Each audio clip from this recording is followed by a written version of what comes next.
Nous allons maintenant télécharger et installer Python. Je vais vous montrer comment faire pour Windows et Mac. La première chose que je veux que tu fasses, c'est ouvrir un navigateur et aller à python.org. Sur cette page, sous Téléchargement ou Downloads, vous pouvez voir la version la plus récente. Dans le temps de mon enregistrement, la version est 3.7.0, mais fort probable qu'il y a une version plus récente maintenant. Ne t'inquiète pas, tu pourras suivre mon cours avec la nouvelle version. Donc, allez de l'avant et téléchargez Python. Lorsqu'il est terminé de télécharger, exécutez l'installation. Si vous êtes sur Windows, vous allez voir une case à cocher ici dans le bas. Ceci est vraiment important. Assurez de le cocher, sinon vous ne pourrez pas suivre mon cours.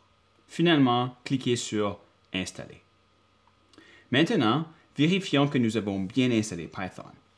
Si vous êtes sur Windows, tapez CMD dans la barre de recherche. C'est court pour Command Prompt. Lorsque le Command Prompt est prêt, tapez Python. Tu peux voir que j'ai installé Python avec succès.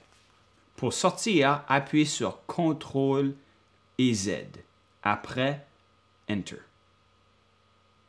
Si vous êtes sur Mac, appuyez sur Command plus espace. Ceci va ouvrir Spotlight Search.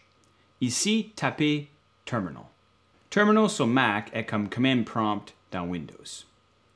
Notez que Mac et Linux ont la version 2 de Python installée par défaut.